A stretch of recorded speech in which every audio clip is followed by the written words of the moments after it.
Oxente, minha gente, Raquel Santana de João Pessoa, Paraíba.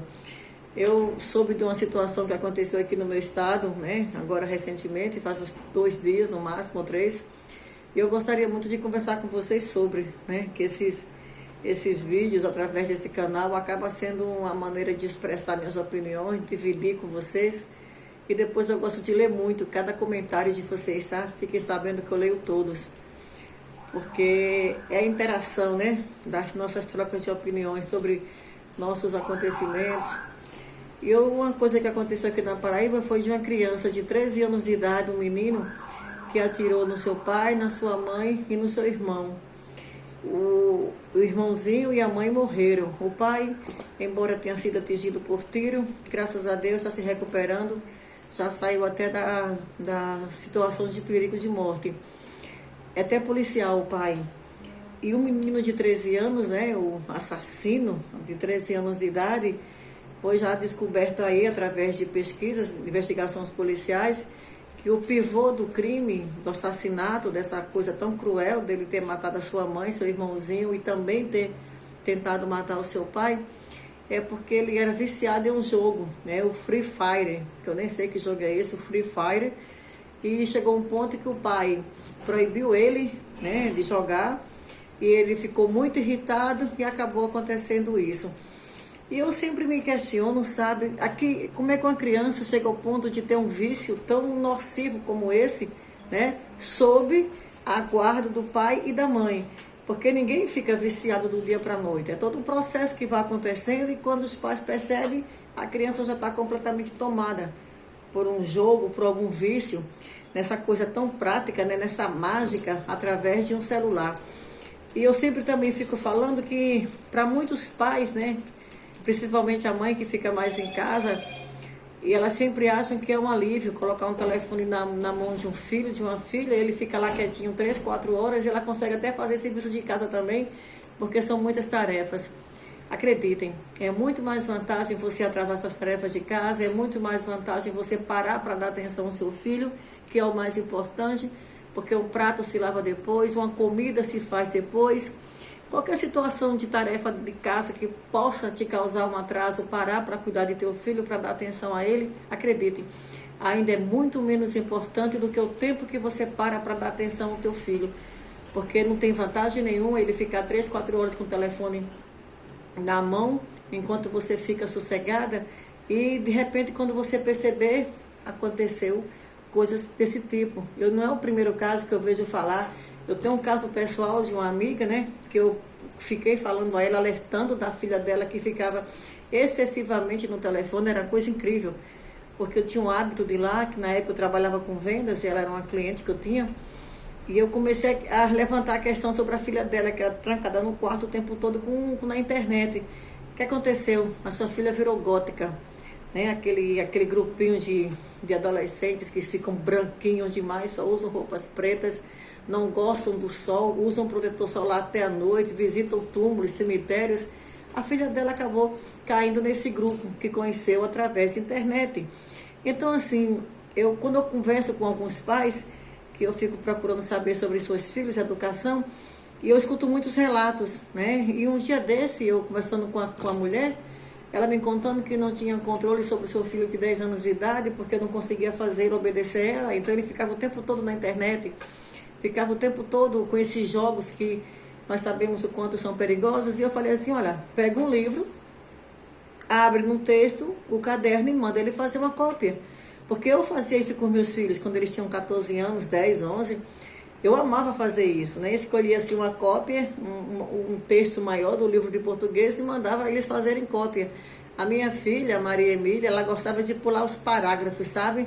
E quando eu descobri que ela fazia isso, eu mandava ela repetir 2 vezes a cópia. E não vi dificuldade nisso. Colocar uma criança sentada numa mesa, um caderno, um lápis, um livro, e ela fica lá copiando. É bom que ela treine a caligrafia, ela vai treinar a sua leitura, né? E eu não via nenhuma dificuldade nisso, em colocar um filho com 11, 12 anos para fazer uma cópia. E quando eu dei esse exemplo para essa mãe, que ela fizesse isso com o seu filho, tirasse o telefone dele e colocasse ele para fazer cópia, a mãe olhou para mim e fez, Raquel, eu não consigo, ele não vai me obedecer. E eu acho que ela não gostou muito da minha resposta, com essa mania que eu tenho de ser sincera. Fazer que nem a minha filha Maria Emília, de vez em quando ela falava quando era criança, eu não sei mentir, é o meu caso. Eu olhei bem na cara dela e falei assim, mulher, vou te dizer uma coisa, se eu tenho um filho com 11 anos, com 12, e que eu peça para ele fazer uma cópia, que ele diz que não vai fazer, porque eu não consigo fazer ele me obedecer, sinceramente, eu entrego a chave da casa a ele e vou embora, deixo ele mandando em tudo.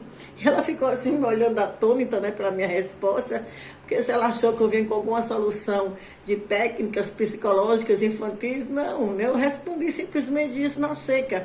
Né, que se eu tenho um filho com 11, 12 anos, 9 anos, que eu não consigo fazer ele me obedecer, em uma coisa tão simples como fazer uma cópia sentado na mesa, eu entrego a chave da casa e vou embora. Ele manda em tudo. Porque ficam falando assim, não, mas são as crianças de hoje. Não, pai e mãe, não são as crianças de hoje, são os pais da atualidade. Criança é criança do mesmo jeito desde que o mundo é mundo. Elas nascem 100% inocente. Tudo que ela vai começar a fazer na vida depende da orientação do pai e da mãe. Os limites somos nós que estipulamos. Tudo que elas vão aprender, todo o mundo exterior que elas vão ter contato pela primeira vez e vão começar a descobrir o que, se é bom, se é ruim, somos nós que vamos ensinar isso. Eles não descobrem sozinhos. E quando eles descobrem sozinhos, acontecem situações como essa, que acabam tendo contato com situações ruins, não sabem separar, diferenciar o que pode fazer mal ou não, e quando o pai e a mãe descobrem, o mal já está enraizado em seus filhos. Por quê? Porque houve um descuido.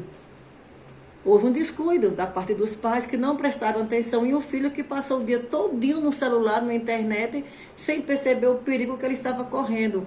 E acreditem, repito, nunca é perda de tempo, nunca é atrapalhar nossa vida, parar para dar atenção aos nossos filhos. Porque nossos filhos não são hóspedes, não. Nossos filhos foram convidados por nós para essa existência. Vocês sabem qual é a diferença de hóspede para convidado? Hóspedes são aquelas pessoas que chegam na tua casa de repente.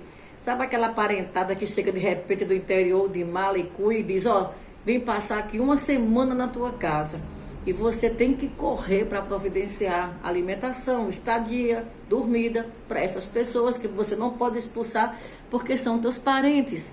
Tudo é feito às pressas e de alguma maneira você consegue recebê-lo, mas vai te causar algum tipo de incômodo. Por quê? Porque você não estava preparado para receber esses hóspedes. Convidado não. Convidado é aquela pessoa que você convida, que você se prepara para receber e quando ela chegar como teu convidado, ela não vai te causar nenhum incômodo, porque você já sabia por antecedência tudo que ela iria precisar. Então, o que eu estou percebendo é que estão trazendo muito hóspedes para esse mundo, sabe? As crianças estão vindo como hóspedes, né? Não somos nós que temos que nos adequar a eles, estamos forçando as crianças a se adequarem à nossa realidade. E isso é antinatural, é antinatural. Nada contra mulheres que trabalham fora, respeito a situação de cada um, mas, por favor, prioridade, prioridade, prioridade são os filhos.